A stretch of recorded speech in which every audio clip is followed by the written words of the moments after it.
हे what's up guys, welcome back once again. So दोस्तों, आज की कहानी जो एक्सप्लेन करने जा रहे हैं उसका नाम है आइलैंड। समय चल रहा है सेकेंड वर्ल्ड वॉर का। एक अमेरिकन प्लेन ड्रैगन ट्रायंगल के ऊपर से जा रहा है अपना कुछ हथियार लेकर, पर उसी दौरान कुछ अजीब से दिखने वाले पंछी प्लेन से टकरा जाते हैं। लेकिन उस प्लेन को कुछ ज्यादा फर्क नहीं पड़ता। अब वो आगे बढ़ते हैं, लेकिन तभी दोस्तों कुछ पंछियों का झुंड आ जाता है और प्लेन से टकराता है। इस बार उनका पूरा प्लेन क्रैश होने वाला होता है। अब वो दोनों पायलट फौरन प्लेन से बाहर कूद जाते हैं और एक आइलैंड पर लैंड करते हैं। लेकिन यहाँ दूसरा पायलट का पैराशूट नहीं खुल पाता और वो समुद्र में गिरने लगता है। और तभी एक जायंट क्रोकोडाइल अपना मुंह खोलता और उसे निगल लेता है। ये कोई आम क्रोकोडाइल की तरह नहीं था, इसका साइज एक कार्गो प्लेन जितना बड़ा था। अब सीन कट होके पहुंचता है 2012 में, जहाँ पे हम एक पैसेंजर प्लेन को देखते हैं जिसके अंदर बैठे थे मिस्टर ली। अपनी बेटी सुई को लेके बहुत परेशान थे क्योंकि उन्होंने उसे एक अनजान लड़के से बात करते हुए देख लिया था। वो सुई से पूछते हैं कि वो कौन था, पर वो कुछ भी जवाब नहीं देती, जिससे हमें पता चलता है कि इन दोनों के बीच कुछ ठीक नहीं चल रहा है। दूसरी तरफ प्लेन में एक कपल भी बैठे हैं जो जल्दी पेरेंट्स बनने वाले हैं। अब सब कुछ नॉर्मल चल रहा है, लेकिन इसी दौरान प्लेन प्रेशराइज हो जाता है और ज्यादा ऊंचाई पे जाने की वजह से तो पायलट सबको मास्क पहनने को कहता है और फिर प्लेन को नीचे लेके आता है। और यहाँ पर हमारी नजर प्लेन के सेंसर पर जाती है, जहाँ पे साफ दिख रहा था कि ये प्लेन ड्रैगन ट्रायंगल के ऊपर से गुजर रहा है, जिसके कुछ देर बाद वही बर्ड्स आकर इनके प्लेन से टकरा जाती है। और यहाँ इन पंछियों को हम क्लोजली देख पाते हैं जो कि किसी ड्रैगन की तरह होती है। उनका पूरा झुंड आकर प्लेन के इंजन को खराब कर देता है, जिससे पीछे बैठे सारे लोग बहुत डर जाते हैं। लेकिन पायलट अपने एक्सपीरियंस से जहाज को पानी में लैंड कराने में सफल हो जाता है। लेकिन इसी बीच उसके सामने एक चट्टान आती है जिससे प्लेन टकरा जाता है और उसका सामने वाला हिस्सा ब्लास्ट हो जाता है। लेकिन कुछ गिने चुने लोग अभी भी जिंदा बचे हुए थे, जिसमें से मिस्टर ली, सुई और वो कपल, साथ में कुछ और लोग भी होते हैं। अब वो सभी के सभी उसी आइलैंड पर फंस चुके थे, तो अब यहाँ से उन्हें निकलने के लिए कुछ न कुछ करना पड़ेगा, वरना ये यहीं मारे जाएंगे। अगर प्लेन का हिस्सा इनके पास होता तो शायद ये उसके रेडियो से किसी को कांटेक्ट कर सकते थे, लेकिन वो तो गायब हो चुका है। अब सारे लोग अपना अपना फोन चेक करते हैं, लेकिन यहाँ कोई नेटवर्क नहीं आ रहा था, किसी को कुछ रास्ता नजर नहीं आ रहा था। तो यहाँ मिस्टर ली अपने साथ एक लड़की को लेकर जंगल के अंदर जाते हैं, क्योंकि अब इनके पास तो पीने का पानी भी नहीं बचा हुआ है। साइड में समुंदर है पर किसी काम का नहीं है। वो तीनों अंदर जाते हैं तो मिस्टर ली को कुछ बड़े से पैरों के निशान दिखते हैं जो किसी आम जानवर के तो नहीं लग रहे थे। अब इसी दौरान मिस्टर ली उसी लड़के से बोलते हैं कि मेरी बेटी से दूर रहना। और इसी दौरान एक लड़के को झोपड़ी दिखती है जो शायद यहाँ पे रहने वाले किसी आदमी की हो सकती है। लेकिन अंदर जाने पे उन्हें कुछ बॉक्सेस मिलते हैं जिसके अंदर कुछ हथियार और गोलियां थी, जो शायद उसी सैनिक की हो सकती है जो वर्ल्ड वॉर 2 के टाइम पे यहाँ पे क्रैश हुआ था। अब वो लोग थोड़ा और अंदर जाते हैं और छानबीन करने पे उन्हें एक डायरी मिलती है, जिससे साफ पता चलता है उसने उस डायरी में सब कुछ लिखा था कि कैसे वो यहाँ आया और सरवाइव किया। वहीं दूसरी तरफ किनारे पर एक आदमी लोगों के पर्स से पैसे निकाल रहा था।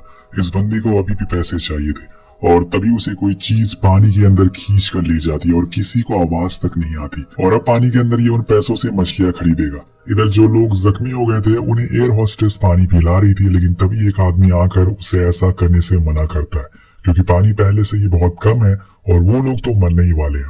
पर उसी दौरान एक और आदमी आकर उसे ऐसा करने से रोकता है। वो कहता है कि वो जख्मी लोग इससे बच सकते हैं, लेकिन वो नहीं मानता और दोनों में लड़ाई हो जाती है, जिसे छुड़ाने के लिए एक तीसरा आदमी आता है। और वहीं दूर खड़ी सुई को हम देखते हैं जो उसी प्रेग्नेंट लेडी से बात कर रही होती है, जिसे हमें पता चलता है कि वो अपनी माँ के फ्यूनरल से आ रही है, जिस वजह से उसकी और उसके डैड की कुछ बातचीत नहीं हो रही है। इधर वो लोग लड़ाई करते करते एक आदमी पानी में गिर जाता है, जिसे दूर से भागते हुए एक क्रोकोडाइल खा लेता है। और इस बार ऐसा होते हुए वहां मौजूद सारे लोग देख लेते हैं, जिसे वो अपना बचा कुछ सामान लेकर वहां से निकल पड़ते हैं। वहीं जंगल में उस डायरी में उस सैनिक ने एक जायंट क्रोकोडाइल के बारे में लिखा हुआ था, जिसे कि हमने पहले ही देख लिया था, और उसी से बच के वो यहाँ सालों तक रहा था। अब ये सब जानकर मिस्टर ली फौरन अपने बचे हुए लोगों के पास जाते हैं, लेकिन वहां पहुंचने पर उन्हें वहां कोई नहीं मिलता। पर ताज्जुब करने वाली बात ये थी कि वहां पर एक भी लाशें भी नहीं थी। अब पूरा एरिया साफ हो चुका था। ये देखकर मिस्टर ली समझ जाते हैं कि ये किसका काम है। वहाँ वो लोग SOS का मार्क भी लगा देते हैं ताकि कोई अगर उन्हें देखे तो मदद करने के लिए जरूर आए।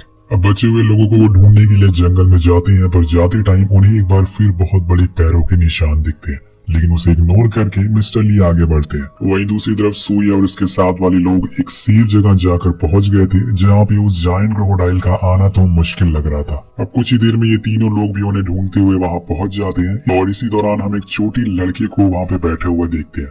उसे इस बात का जरा भी अंदाजा नहीं था कि उसके पैरों से टपकता हुआ खून जाकर उस क्रोकोडाइल के मुंह पर लग रहा है, जो कि जस्ट उसके साइड में सोया हुआ है। अब इसके आगे कुछ और हो पाता कि तभी मिस्टर ली को किसी की गुर्राने की आवाज सुनाई देती है। वो जब सबको शांत कराते हैं तो उन्हें पता चलता है कि वो क्रोकोडाइल तो वहीं पर ही है, जो कि अब खड़ा हो चुका था और उस बंदे के पास कोई भी ऑप्शन नहीं था। वो चुटकी बजाते ही उसे खा लेता है और सारे लोग ये देखकर भागना शुरू कर देते हैं, जिसके चक्कर में एक लड़की का पैर फिसल जाता है और वो भी उसका शिकार बन जाती है। और यहाँ मिस्टर ली की जान भी जाते जाते बचती है। वो क्रोकोडाइल उनके पीछे ही होता है कि तभी वो दूसरी साइड छलांग मार के खुद को बचा लेते हैं। सारे लोग भागकर जंगल के बीच में पहुंच जाते हैं, लेकिन अब यहाँ से जाए कहाँ? इन्हें इस जगह के बारे में जरा भी आइडिया नहीं था। अगर इन्होंने बाहर निकलने की सोचा भी तो उन्हें वो खा जाएगा। तो सुई कहती है कि हमें दोबारा से क्रैश वाले प्लेन की जगह पर जाना चाहिए, क्या पता वहां पे कोई हमें देख ले। लेकिन मिस्टर ली कहते हैं कि नहीं, हमें उसे झोपड़ी के पास चलना चाहिए, वो जगह सेफ होगी, तभी वो पायलट इतने सालों तक जिंदा रह पाए। वहाँ पे तो सारे लोग वहीं चले जाते हैं, जहाँ पे सुई को कुछ गोलियां और ग्रेनेड भी मिलते हैं। तो मिस्टर ली कहते हैं कि मुझे चोट लग चुकी है, जिसे वो बारूद से ठीक करते हैं। उसे जला के, जो देख के काफी अजीब लग रहा था और उन्हें काफी तकलीफ भी होती है। अब सारे लोग डिसाइड करते हैं कि आज की रात वो लोग यहीं गुजारेंगे। मिस्टर ली उस जगह के आसपास टीन के डिब्बे रख देते हैं, जिससे अगर कोई जानवर अंदर आए तो उन्हें पता चल सके। अब सभी लोग खाना खाते हैं जो उस क्रैश में बचा हुआ था। उसी दौरान सुई स्मोक करती है और ये बात उसके डैड को भी पता चल जाती है, जिस वजह से उन दोनों के बीच में फिर से बहस होना शुरू हो जाती है, जिससे वो उठकर वहां से चली जाती है। वेल, मिस्टर ली के साथ वाला आदमी कहता है कि आप थोड़ी देर के लिए सो जाओ, मैं आज का पहरा देता हूँ। वो चारों तरफ घूमने लगता है कि तभी ऊपर से एक कंकाल गिरता है, जो कि उसी पायलट का था जो यहाँ रहने आया था। उसे देखकर ये साफ पता चल रहा था कि इसे उस क्रोकोडाइल ने तो नहीं मारा है, लेकिन उसके हाथ पैर बंधे हुए थे और इसके बारे में उसने अपनी डायरी में कुछ भी नहीं लिखा था, जिससे दोनों सोच में पड़ जाते हैं कि आखिर इसकी मौत कैसे हुई। अब सीन शिफ्ट होता है और अगला दिन आता है, जहाँ पे मिस्टर ली सबके लिए कुछ खाना ढूंढने के लिए निकल जाते हैं। वहीं उस कैंप में एक कपल बाहर आते हैं, जिसमें लड़की के पैरों में कुछ लिक्विड लग जाता है।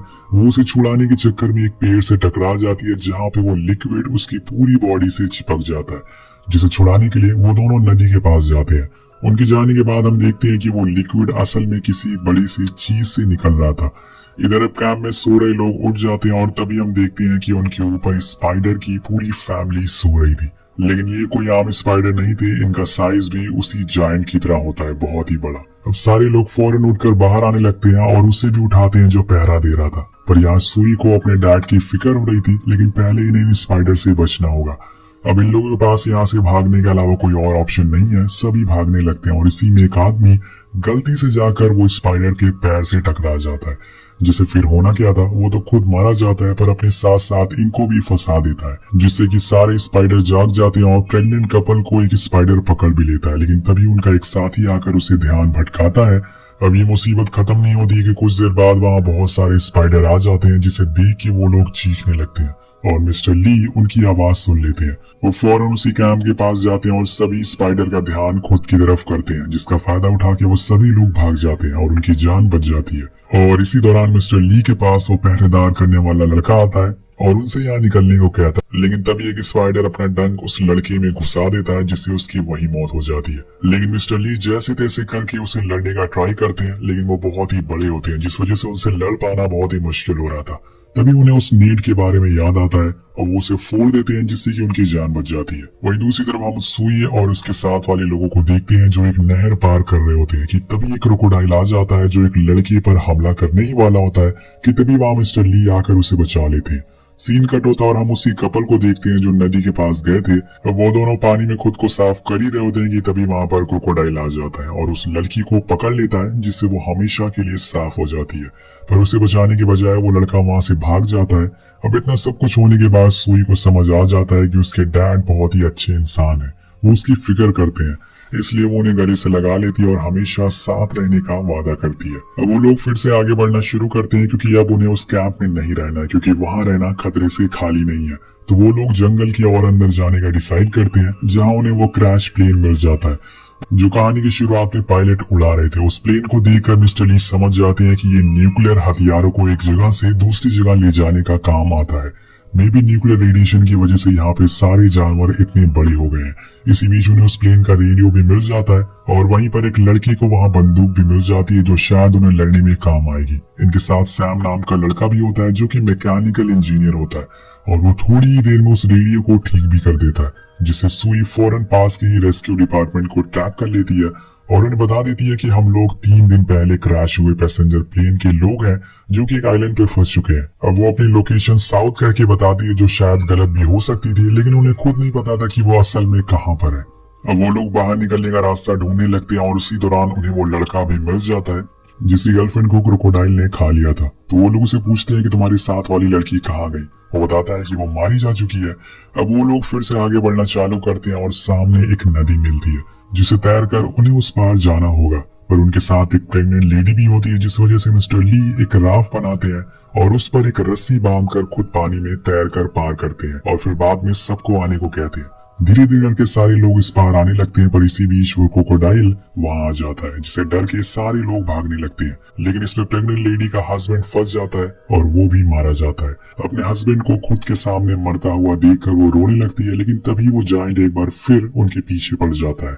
तो मिस्टर ली उस पर फायरिंग करने लगते हैं ताकि सबको थोड़ा टाइम मिल सके, लेकिन वो क्रोकोडाइल अभी भी उनके पीछे पड़ा हुआ था। वो उनका पीछा छोड़ने के लिए तैयार ही नहीं था। इसी दौरान एक लड़का वहां पर गिर जाता है जिसे बचाने के लिए सुई उसके पास जाती है, लेकिन वो खुद उसे क्रोकोडाइल के आगे फेंक देता है और भागने लगता है और तभी उसी लड़के को अटैक आने लगता है और वो गिर जाता है। वहीं सुई को बचाने के लिए मिस्टर ली आ जाते हैं। अब वो क्रोकोडाइल उस दूसरे लड़के को खाने के लिए जाने लगता है और इसी चक्कर में सुई का जैकेट उसमें फंस जाता है और वो उसे घसीटता हुआ कहीं दूर ले जाता है। अब बचे हैं सिर्फ 3 लोग, मिस्टर ली, सैम और वो प्रेग्नेंट लेडी। अब तीनों उस क्रोकोडाइल के पैरों का निशान का पीछा करते हैं और एक गुफा तक पहुंच जाते हैं, पर अब रात हो चुकी है इसलिए सामने कुछ दिखाई नहीं दे रहा है। जब ये लोग गुफा के अंदर जाते हैं तो इन्हें वहां वो जायंट सोता हुआ दिखता है, जिससे छुपते छुपाते मिस्टर ली सुई को ढूंढ लेते हैं जो जख्मी हालत में एक कोने पे पड़ी हुई थी। अब ये फौरन वहां से बाहर निकलने का ट्राई करते हैं, पर इतनी आसानी से कहानी थोड़ी खत्म होगी। सैम के पीछे ही वो जायंट क्रोकोडाइल जाग जाता और जिसके बाद सभी लोग भागने लगते और इन्हीं में से मिस्टर ली फायरिंग करने लगते हैं और सैम को कहते हैं कि वो उन दोनों को लेके वहां से बाहर निकल जाए, लेकिन सुई अपने डैड को छोड़कर जाने को तैयार नहीं थी। मिस्टर ली उस क्रोकोडाइल पर फायरिंग करते जा रहे थे और भागते हुए एक छोटी सी गुफा में छुप जाते हैं, लेकिन जैसे ही वो बॉम्ब निकालने का सोचते हैं वो जायंट उन्हें एक झटका सा देता है जिसकी वजह से वो बॉम्ब उनके हाथ से गिर जाता है। अब वो पूरी तरह से फंस चुके थे। वहीं सैम उन दोनों को बाहर छोड़कर फिर से अंदर आता है और मिस्टर ली को आवाज लगाने लगता है। उसकी आवाज सुन के वो फौरन रिस्पॉन्स करते हैं और उसे कहते हैं कि तुम्हारे पास एक ग्रेनेड है, उसका इस्तेमाल करो। तो वो फौरन उसे पहले तो ढूंढता है जो कि उसे मिल भी जाता है, लेकिन वो मारे कैसे, क्योंकि उस बॉम्ब को फेंकने पर मिस्टर ली की जान भी जा सकती है। इसलिए वो जायंट को खुद की तरफ आने को कहता है। जैसे ही वो मुड़ता है फेंक देता है, जिससे वो क्रोकोडाइल जख्मी होकर गिर जाता है। अब यहाँ सारे लोग चैन की सांस लेते हैं, लेकिन अभी वो मरा नहीं था। वो क्रोकोडाइल उठकर दोबारा से सैम पे हमला करने की कोशिश करता है, लेकिन उसी दौरान मिस्टर ली एक रॉड से उसके पूरे पेट को चीर देते हैं, जिसे वो एट द एंड मारा जाता है। और अब जाके ये लोग चैन की सांस लेते हैं, सच वाली सांस। अब बाहर आने पे सुई को अपने डैड को सही सलामत देखती है, जिससे वो बहुत ही खुश होती है और सिगरेट के पैकेट को फेंक देती है, क्योंकि स्मोकिंग उसके डैड को पसंद नहीं थी। सीन शिफ्ट होता है उसी जगह पे जहाँ प्लेन क्रैश हुआ था, जहाँ पे हम 3 रेस्क्यू हेलीकॉप्टर को देते हैं जो इन्हें लेने आ गए थे। यानी कि सीओ ने लोकेशन सही बताई थी, जिसके साथ ये कहानी यही खत्म हो जाती है। तो आपको ये कहानी कैसी लगी नीचे कमेंट करके जरूर बताएगा। मिलते हैं आपसे अगली वीडियो में। Thank you so much watching. Peace out.